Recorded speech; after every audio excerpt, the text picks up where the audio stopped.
I thought as a child.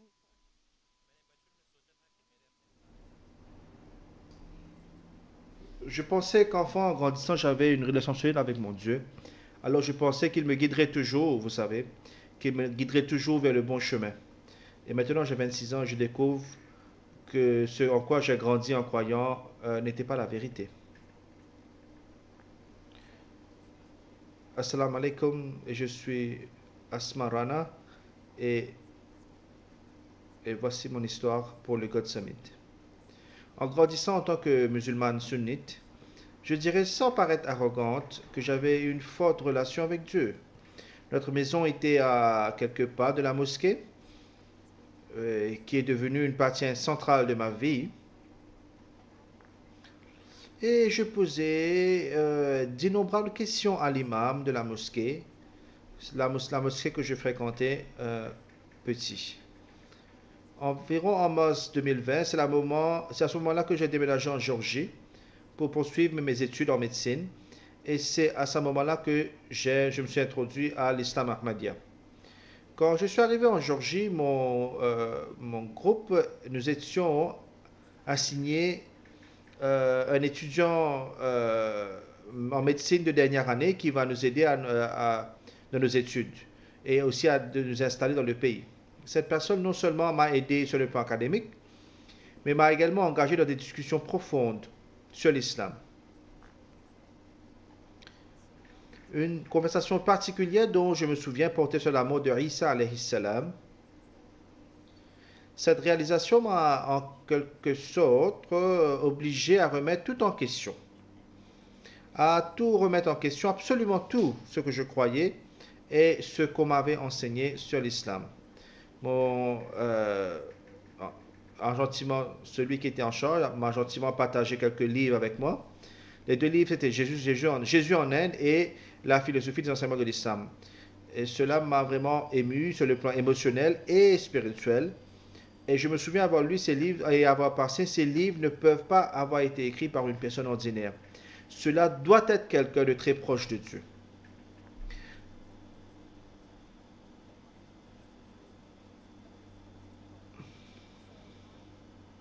Alors je me suis posé plus de questions après avoir lu ces deux livres. C'est alors que mon enseignant m'a révélé que ce que j'avais lu était l'enseignement du Messie premier, alayhi salam. Et c'est à ce moment-là que, quand cette personne a dit, notre Messie promis, c'était une chose pour moi de découvrir que Isa alayhi salam est décédé, qu'il ne reviendra pas. C'était un grand choc pour moi d'entendre le Messie promis. Et maintenant que je découvre que le Messie promis, l'imam que le saint prophète Mohammed sallallahu alayhi wa sallam nous avait promis, et il est venu et il est parti et je ne savais rien. Je ne savais plus en quoi croire. J'avais l'impression que toute ma vie n'était qu'une illusion et que je croyais à des mensonges. Quand j'ai commencé à poser des questions à mes amis sur l'islam ahmadiette, ils ont affirmé que les Ahmadis pratiquaient la magie, qu'ils étaient des menteurs, qu'ils n'étaient pas des vrais musulmans. Il y a eu d'innombrables nuits où je peux vous dire que je me suis réveillé pour le tahajjud et je pleurais dans mon prosternation parce que je me sentais vraiment perdu. Je me sentais vulnérable parce que j'avais l'impression que toute mon existence n'était qu'une toute mon existence n'était qu'un mensonge.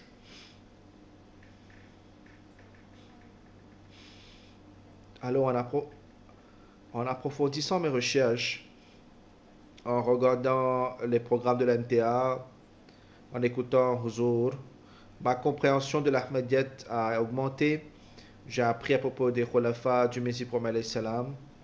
Et chaque fois quand je revoyais le visage de Huzur, et des larmes montaient à mes yeux, à chaque fois.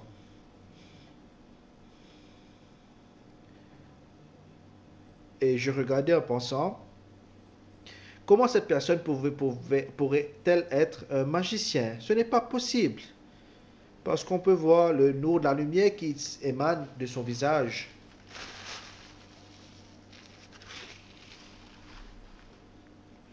Je pensais que cette personne ne peut pas être un menteur. Chaque fois que je regardais Huzur, j'écoutais ses discours il nous renvoyait systématiquement au Saint-Prophète sallallahu alayhi wa sallam. En effet, les Ahmadis sont les seuls à suivre réellement les enseignements du prophète sallallahu alayhi wa sallam. Avant d'accepter l'Ahmadiyya, j'ai eu plusieurs rêves. Dans mon premier rêve, je me trouvais dans la mosquée où j'allais enfant. Et je me voyais assise avec de jeunes enfants, peut-être âgés de 5 ou 6 ans. Et je leur disais, savez-vous que le prophète sallallahu alayhi wa sallam est venu? Alors que je parlais, l'imam de la mosquée est entré dans la pièce et il a commencé à s'opposer à mes croyances sur la Jamaat Ahmadiyya, essayant de me faire taire. Et à ce moment-là, j'ai vu mon frère Khalid qui défendait mes croyances. Et je réfléchissais dans ma tête que ce que mes amis disaient sur l'Ahmadiyya. Et je me souviens que dans mes prosternations, je pleurais en disant, s'il te plaît Dieu, prends ma main et montre-moi le droit chemin quand j'ai vraiment besoin de ta guidance. Et je me souviens que dans mes prières, j'étendais toujours ma main droite en disant, s'il te plaît, prends ma main droite et guide-moi vers le droit chemin. Mes amis continuaient à me critiquer dans ma tête. Et à chaque fois que je mentionnais le mot Ahmadiyya, ils m'appelaient chaque jour pour s'assurer que je ne parlais pas des Ahmadis, prétendant que le khalifa était un magicien. Et cela me brisait le cœur. Parce que chaque fois que je voyais le visage d'un jour, je voyais un homme pur, rempli de sagesse, qui était vraiment une source de guidance. En effet, les Ahmadis semblent être les seuls à suivre fidèlement et sincèrement les enseignements de Rasulullah sallallahu alayhi wa sallam. Donc, curieuse d'en savoir plus, j'ai demandé à mon enseignant de m'envoyer quelque chose qui pourrait m'aider à mieux comprendre, répondre aux questions que j'avais.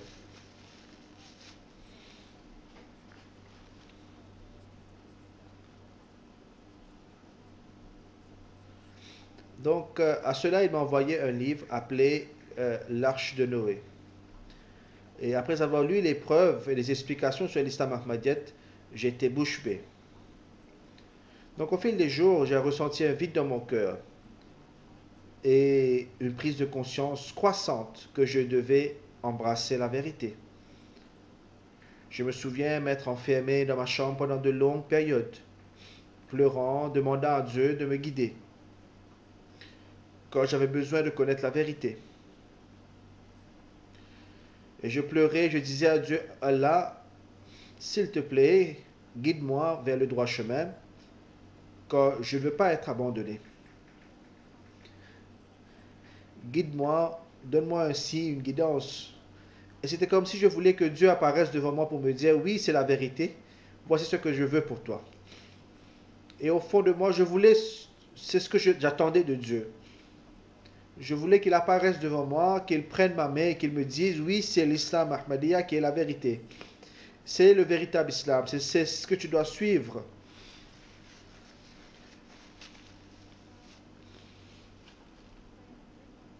Donc, alors je me souviens, après avoir prié ma salat d'Isha cette nuit-là, après avoir prié, j'ai pleuré dans ma prosternation, je me suis endormi dans cette position. C'est alors que j'ai fait mon troisième rêve. Dans ce rêve, je tenais la main de l'actuel bien-aimé Huzur en train de faire la bay'a et je voyais une ligne de filles portant des hijabs noirs qui faisaient également la bay'a avec moi. Alhamdulillah, c'est après ce rêve et avec l'aide et la guidance de Dieu que j'ai accepté l'Ahmadiyyat sincèrement le 25 novembre 2020. Ensuite, mon bay'a a été accepté par Huzur.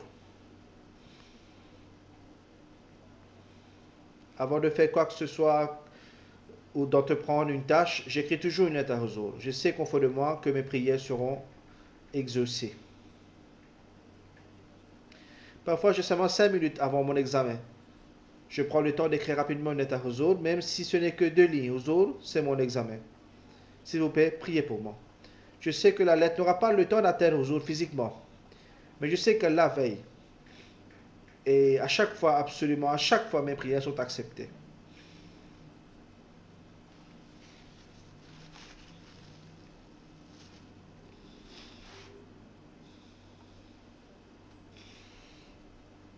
depuis que je suis devenu Ahmadi, mon sens de responsabilité envers les autres a augmenté.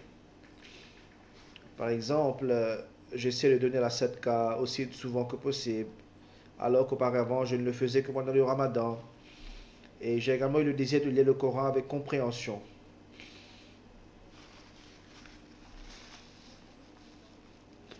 Pour toute personne traversant une lutte ou une expérience similaire, je dirais, ne renoncez jamais à vos prières. Faites en sorte que vos prières comptent. Cherchez la guidance d'Allah et demandez-lui de vous mener vers le droit chemin. Non, Dieu est vivant et il écoute.